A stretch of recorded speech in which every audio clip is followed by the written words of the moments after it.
So we're going to start the Historical Commission right now. And we have a variety of things on the agenda for the commission, but the first topic is it's a public hearing.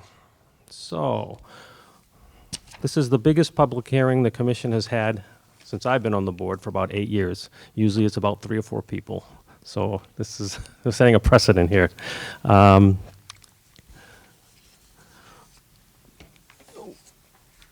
Let's see, I know the...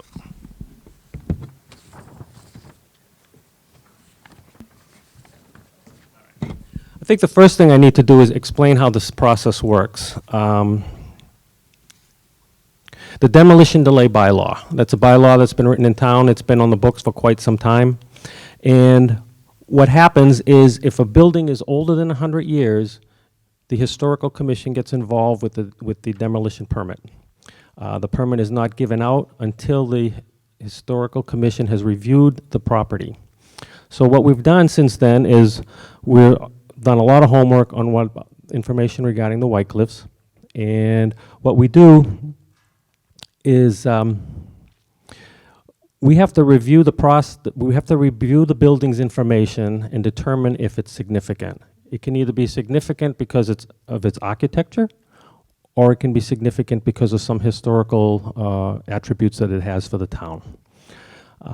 So when the building permit is requested, we have 30 days to hold a meeting, a public hearing, to pull in additional information about the building. So our job for those 30 days is to get into the Historical Society and check through their archives, go online and see what we can find about the building itself. And the purpose of tonight's meeting is really for the audience to bring information to us that we may not have. This evening we're going to vote to determine if the 180-day delay stays on the books. So right now it started about 3 weeks ago, and the 180-day delay would bring it till the middle of July.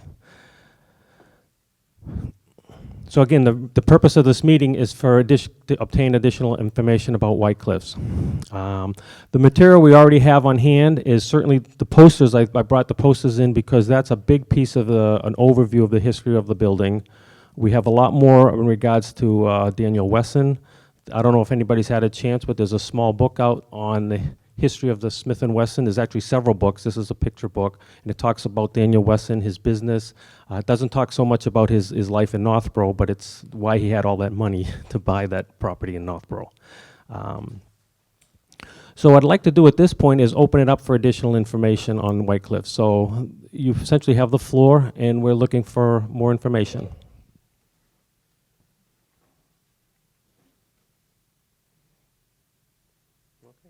Anybody? So at this point, let me just check with the board here. Do we feel we have enough information that we could vote this evening? Of course.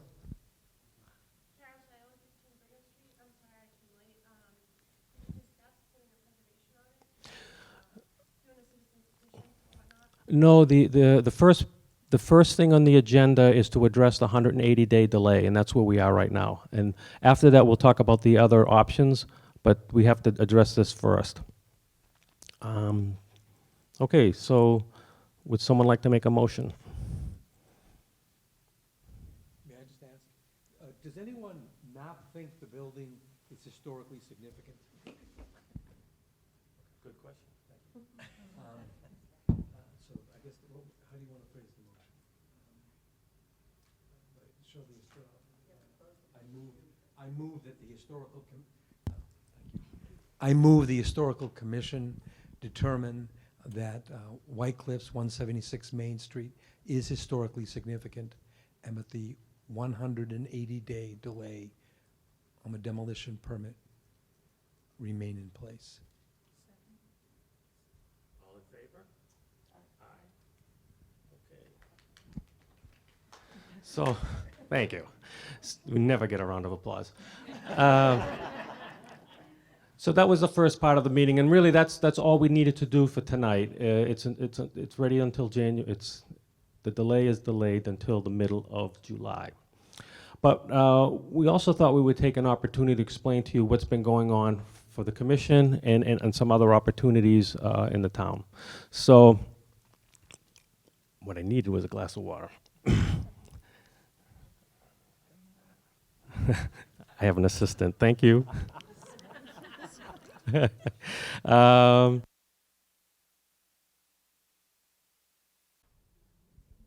You're all set? Okay. So here we are.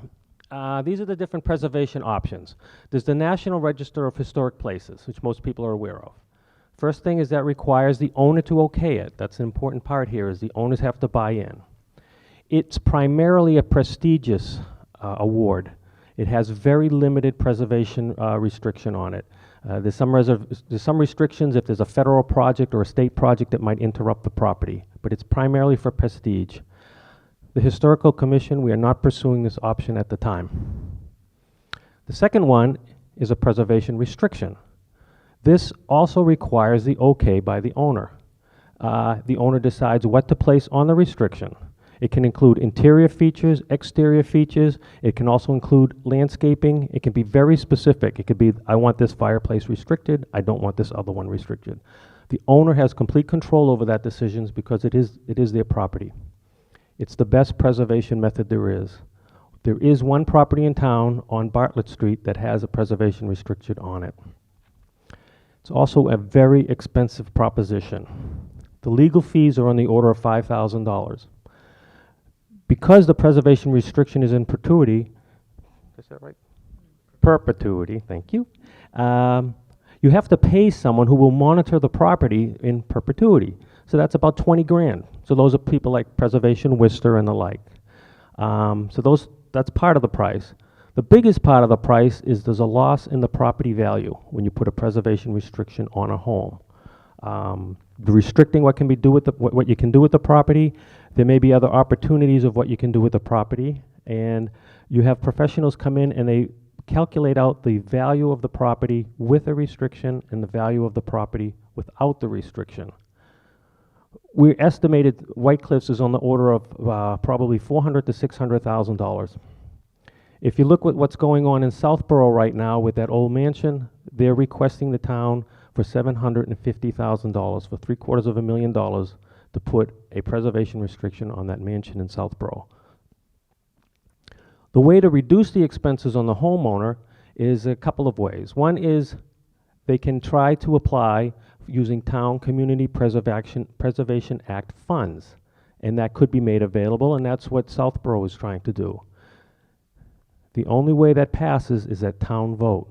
You have to have 2/3 of a majority of the vote in the town hall and at the town meeting to say, yes, we're willing to spend that kind of money to preserve the property. Thank you so much. So it does require a town vote, and of course, if you put a preservation restriction on the property, there are federal and state tax advantages too. Where we are right now, the current owners, the LaCava family, has asked us to look into what a preservation restriction could do. They have no interest in putting it on the property right now. Their interest is in it could help entice a buyer. If a buyer knows that the town might be willing to put some funds into it, or they might be willing to find out, understand the tax breaks, they might encourage a buyer to purchase the building and put the preservation restriction on it. The first step of the process is the Mass Historical Commission has to say the property meets their criteria to put a preservation restriction on. So there's quite a few people involved here. We sent the letter to them in the late summertime. It took about 3 months. We got a response back. They have said that the White Cliffs does not qualify for preservation restriction as it sits today. This is a bit of a setback. It's primarily because of all of the construction that was done in the 60s to put the added function hall on and some of the, so if you look at the building from what was the main entry, you can see that quite a bit of the architecture has been altered. They didn't lock the door on that. They said if they could find a buyer who would be willing to put the architecture back to where it was, they would be willing to consider it as a possible for the preservation restriction. The board, the Northborough Historical Commission does not agree with the decision of the state. We are working with a preservation specialist to ask them to reconsider their opinion. So that's where we are right now.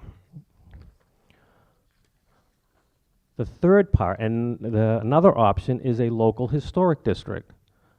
Right now, the town has two local historic districts. One is centered around the Unitarian Church, where Church Street and Whitney Street meet. And last year at the town meeting, we entered a new one for the Peter Whitney Parsonage on Whitney Street, and that's a single home historic district. Local historic districts are pretty limited in what they apply to. It only protects the street view. So if an owner wants to alter something on that's for view from the street, they would apply to the Historical District Commission, which happens to be what Steve's chairman of, to see if the alterations they want to make meet the criteria of keeping the building to look the same. There are no restrictions at all on the interior of the building. The status right now is so it has some advantages for sure, but it's not as strict as what one might like. The status right now, the Northborough Historic Commission, we're preparing nomination papers to see if we could put White Cliffs on a local historic district. We need to get the nomination papers in by next week because it needs to be ready for a town meeting. So our plan is to have a warrant at the town meeting, at the April town meeting, but in order for it to pass, it needs 2/3 of a majority vote at town meeting. And that's where that one stands. The fourth one, yep. No. It does. That's one quirk on this, the local historic district. It does not need owner's consent. The owner, we met with the owner the other day when we voted to do this, and they certainly explained that for their purposes, it doesn't help them. It's a restriction for them. Of course, the best one of all is to just find an owner who has a preservation heart and is willing to put money into the property, no strings attached. And that one we have our hopes for. So that's really what the Historical Commission's been working on. I just wanted to explain those because they keep coming up in the Facebook page, and at least now we know everybody's got the basics of the programs. Any questions? Carol?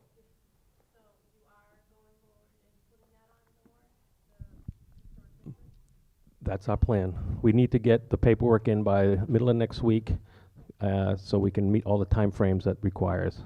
You just sat in on a public hearing. We also have to have a public hearing before the town meeting to discuss putting a local historic district in.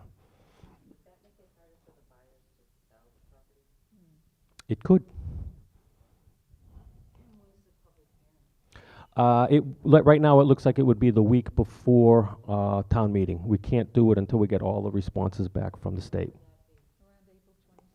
Yeah, the town meeting's April 27th, right, so you're right. Yeah, I mean, we don't know yet. If this room works out, we may be back here. Oh, I will, thank you.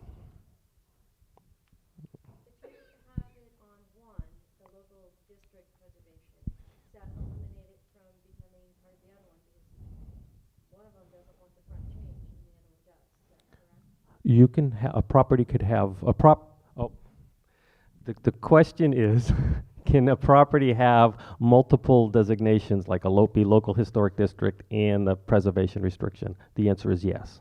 They're all different.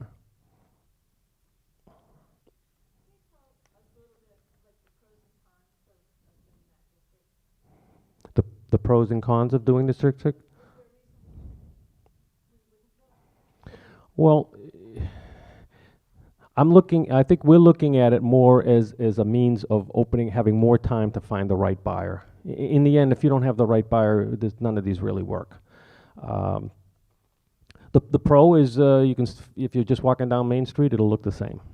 The con could be they could completely gut the inside of the building and tear the back down and the like. Nothing else is protected.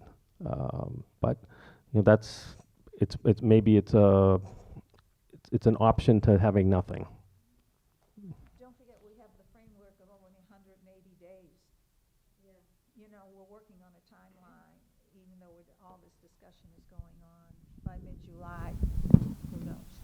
There are several people that have bought historic properties in Massachusetts, and there's somebody that just bought the Higgins Museum, and that person's from New Hampshire, so, and there are a lot of people that are looking into whether or not he might be interested. I want to follow that up on the next part of the information I want to distribute. I've spoke with him. Carol? Yep. Well, we're sending in the nomination papers to the state. They, the question, the question is, why is there a 60-day delay for the information from the state?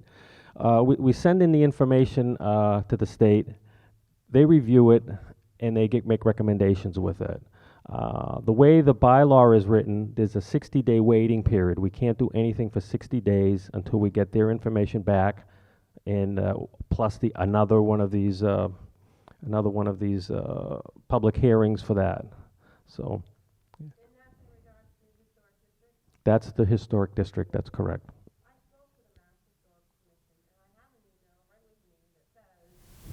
You don't necessarily need that. You just need a local district. So I don't know why we don't have a big chunk of time to wait for. Oh, I misunderstood. Excuse me. Hi, I'm Steve Anderson. I have the law here, and it says in Chapter 40C, Section 3, that not less than 60 days after you transmit the study committee report, you have to hold a public hearing. So we do have to wait the 60 days to hold the public hearing. On the Mass Historical Commission in order to apply for the historic district. The historic district is part of our process at town meeting that we could still write a petition, vote on it. You don't necessarily need their approval. We absolutely need their approval. I speak to Chris Kelly almost every other day. So I think the emails, I think you shared that with me. Well, I've spoken to him as well, and I can read exactly what he says, and in no means does he say that that's necessary. Well, I'll confirm it with. I already have a call into him. Obviously, it was your job, and I appreciate that, but I just want to clarify that he has said that. But independent of that, we're still looking, we have a tight time schedule to get to town meeting, so. Right, but if you don't need to wait for that, We have a 60-day waiting period, but you check with Chris if, you know, I know, but. You have to wait for town meeting anyways, because town meeting has to approve the district. I'm actually pretty well versed in town meetings, but I appreciate that. What I'm trying to say is, yes, you want the Mass Historic Commission to approve, but what Chris explained to me is part of our democratic process, as long as it's on the local historic district, to write that petition and have the townspeople vote on it. So, again, I'm that's fine. I will also check with him, but I don't believe you have to wait for the Mass Historical Commission for that specific purpose. For your other purposes, yes, you do. Right. Right, we don't have to wait for approval from the Mass Historic Commission, but we have to wait 60 days by the bylaw. After we send them the notice, right. And it takes us to town meeting, anyway. Yeah. It's the same place. Yes, I just don't want to see a bunch of days fly by and then we're behind the ball. Well, we don't want to be behind the ball. We want this on the town warrant. So I think we're on the same page, Carol. But if you find something different, please let us know. All right. Any other questions? Do any of those restrict what can, other than structurally, be done with the building, business-wise or use-wise? Business and use, those are zoning issues. Those are different. No. Could it be used for historical purposes, or like a museum, or There's a lot there. The question is, what could the building be used for? Right now, the front of the lot is commercial zoned, and the rear of the lot is residential zone. So that's where it sits today, because you do have a business in the residential zone. But I don't want to get into the zoning because that's not my forte. And I want to stop on. I want to switch gears now to another topic we had. So all right, okay. Community activism. This is, there's only one thing. For all the preservation options, the real key thing here is we need an owner. We need an owner who wants to preserve it. You can't force feed this stuff. We run the risk, we certainly run the risk with this, putting it as a local historic district, of having that property sit vacant for years. And that's not unheard of, because you still need a buyer who's gonna fix it up and replace. So we gotta always keep that in mind. I feel that, you know, I look at Facebook, which is almost approaching 2,400 likes now. It's been a year. That's great. I haven't seen any community, I will take that back. I'm sorry, Carol. Carol and Amanda have done a lot of work to shake the trees. But considering there's 2,400 people out there that don't want that building to come down, I'm a little surprised that there's no group that's formed a committee, that sent out letters. We've sent out letters. Other people have sent out a few letters. But we need to shake the trees for a buyer. And I really would like to encourage somehow a committee formed. And I mean, if 2,000 people each wrote 2 letters, we could send 4,000 letters out to people who could potentially buy the building. And I'm a little surprised that a year into it, well, we probably sent out combined maybe 20, 30 letters. So that's kind of one of my, I guess, my pet concerns. There's a bunch of great ideas out there, but there's no follow through. There's been B&Bs, it could be others, it could be museum, it could be lots of things. But saying it doesn't get it done. We really need to get people to get on the phone, write the letters, talk to your congressman, which we're doing that too. I think there's a real need here for people to become proactive and organized. The best the commission can do here is try to delay the demolition, and that's what we're trying to do. But it doesn't solve the fundamental problem of finding a buyer. And I've seen a couple of places, and I'm kind of speaking for myself on this last one, where they don't want developers involved. We need a developer. We need a developer who's going to get in there, buy the building, fix it up, and find a way to make it a commercially viable property. What we don't want is to have it demolished. Any other questions or anything you'd like the board to address that we haven't? Is there a list of the letters that you have sent out so people aren't replicating and duplicating everybody else's work? I do have a list, and I'd like to know who to give it to, because I don't want to give it to 10 people and have them, but I do have a list. It's not gonna hurt for the same entity, if 10 more letters than what you said. That's right, Fran. Yeah, there's no harm in getting multiple letters to the same entities out there. And sometimes they don't hit the same person and other people have interest. But just, I mean, if I find it right here, the town administrator asked us to put a list together of what we've been doing regarding White Cliffs. And the last page, let's see what we got. Certainly, we've contacted all the politicians except the governor.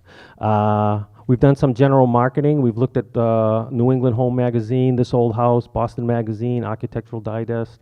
We've looked at the nonprofits, universities, and some universities have off-site campus areas for meetings and conferences. We've looked at, we contacted Smith & Wesson was an obvious one. We spoke to the board of directors on Smith & Wesson. They make guns, they don't buy old homes and fix them up. They do a lot of community services, but this isn't on their list. It took us a while. Actually, Harold Norton was able to get us into the board of directors with Smith & Wesson. I spoke with the Higgins Armory building person. That was another good tag. I called him up. He bought, to put things in perspective, he bought the Higgins Armory building and 5 acres of land for $850,000. Here we are trying to sell an old building, $2 million. It needs another $2 million in renovations. He said that it doesn't meet his criteria. We also sent out to EMC Corporation for offsite campuses, Worcester Restaurant Group. Those are the owners of Via's Chop House. So that's maybe 10. You know, we need hundreds to go out.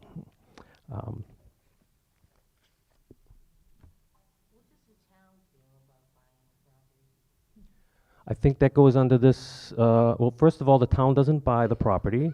Town meeting buys the property.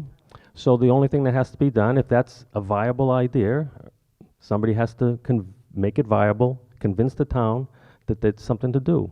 Town warrant closes in about 3 weeks. So that's the time frame we're looking at.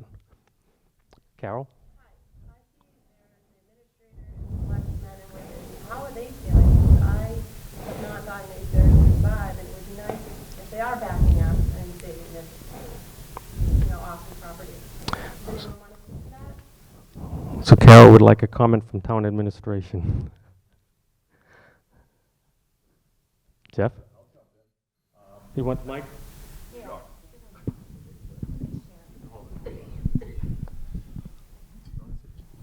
Yeah, that's okay. Speaking as an individual, not for the board as a whole, I mean, I don't think there's a person in town that wants to see this destroyed. And I can guarantee that, there's nobody on the board that wants to see it destroyed. Well, okay, let me answer the question first, and then,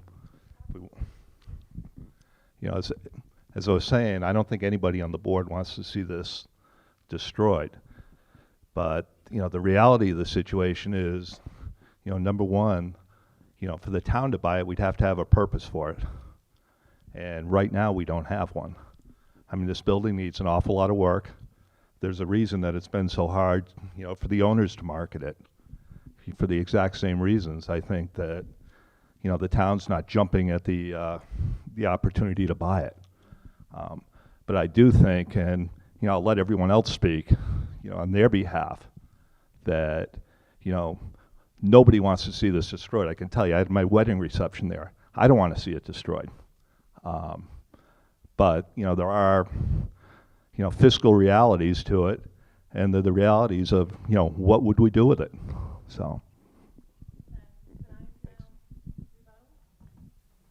So my question to you would be, as an individual, someone who doesn't want to see it go, what are you willing to put your hand in? Because I am one person that is willing to work on a plan, whether that is, how many letters have you sent out? Have you sent out emails? Are you trying to rally people? Because that is something that I and others have tried to do. So as someone who, votes people in and pays a good price in taxes, I would hope that there is something as a group that you guys can help with us or whatnot to collectively move the, get the word out. I don't know, maybe the town should buy it.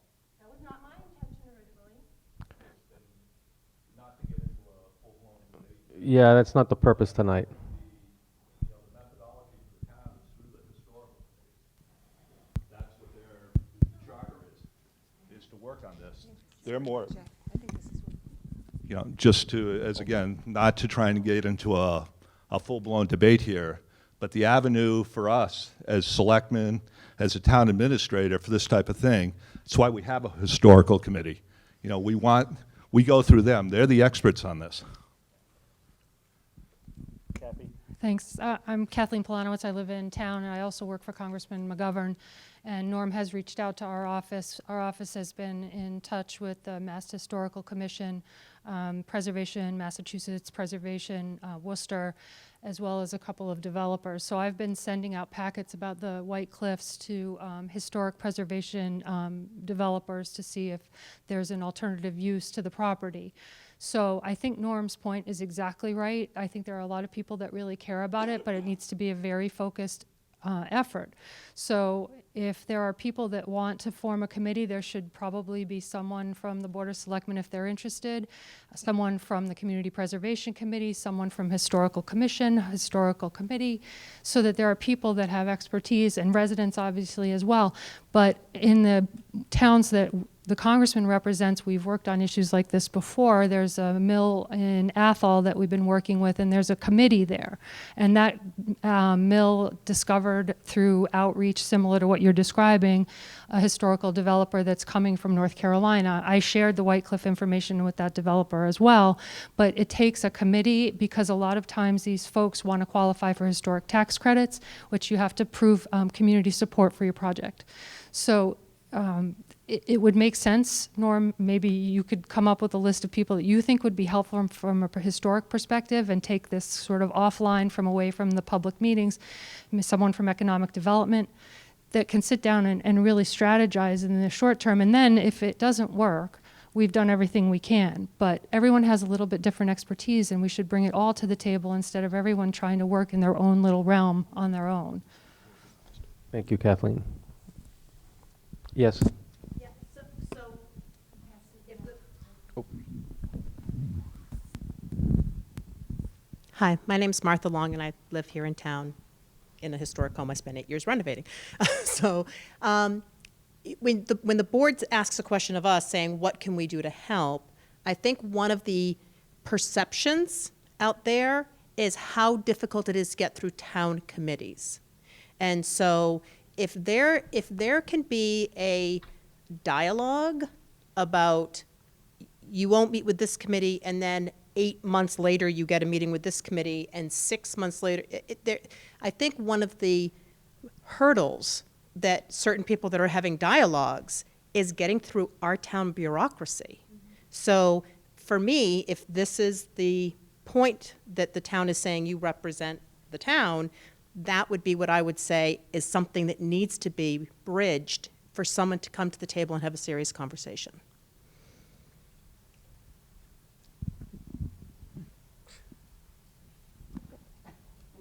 Carol? Are there any additional comments, concerns? Kathleen? There you go. I appreciate the point about trying to deal with town committees, but honestly, the town can't necessarily change this outcome. It has to be the community. I mean, the Board of Selectmen may have their own opinions, but they're not going to vote to spend $2 million from free cash on a building that we don't have a purpose for. So in the communities that we've worked, Northbridge had a townhouse that we've helped with that preservation. It's representatives maybe from some town committees, but not necessarily in their official capacity, and people that are just passionate about a property. So I'd like to know, what I'd like to have come out of this meeting is a suggestion maybe from the committee on how best to pull together a ad hoc committee like that to have quickly some productive discussions about who else to reach out to, because you've reached out to some folks and other people have reached out to some folks, and it's not all being done in a coordinated way. So it's not the town committee's problem to solve, I don't think. We've got to. I just want to make sure you didn't misunderstand what I said. I'm not asking the town committees.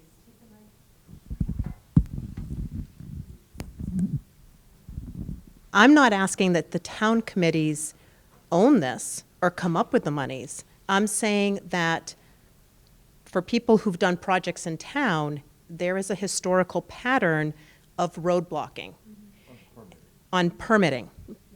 And so if somebody is going to step up and say, I'm willing to take on the ridiculously huge cost of this renovation, the town can easily make this go years. And so is there a commitment from the town committees that they're going to work with whoever's willing to step up to do this and help them get this done?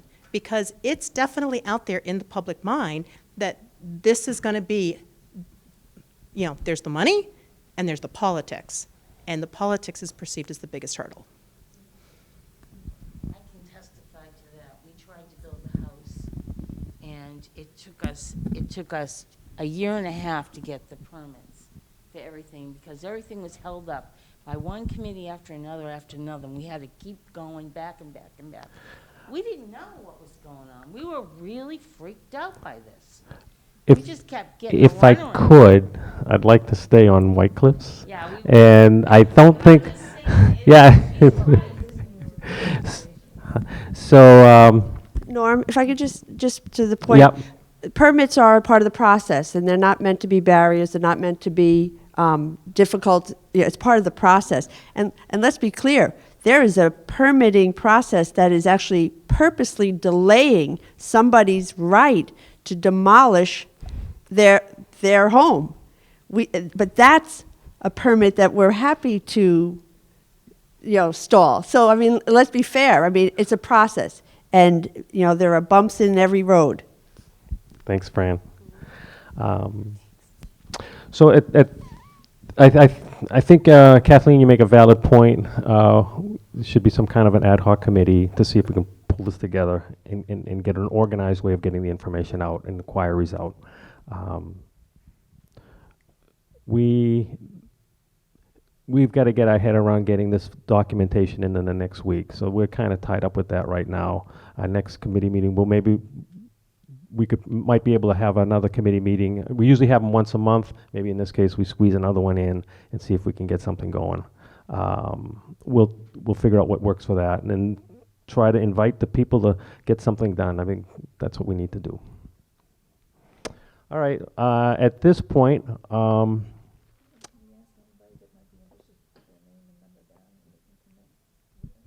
thanks, Amy, that's a good idea. I have some blank paper here and a pen, so before you leave, if you're really interested in being part of this operation, just write your name and the contact information, and that would be great. Email's got best, really. So we do have other topics on our regular meeting. We can close the whole meeting regarding White Cliffs and the demolition. I appreciate you all coming out tonight. I'm glad we were able to get the 180-day delay. We did try to get it to be 1 year delay, and that just didn't fly last year. But we'll work within the limits of the 180 right now. Thank you very much.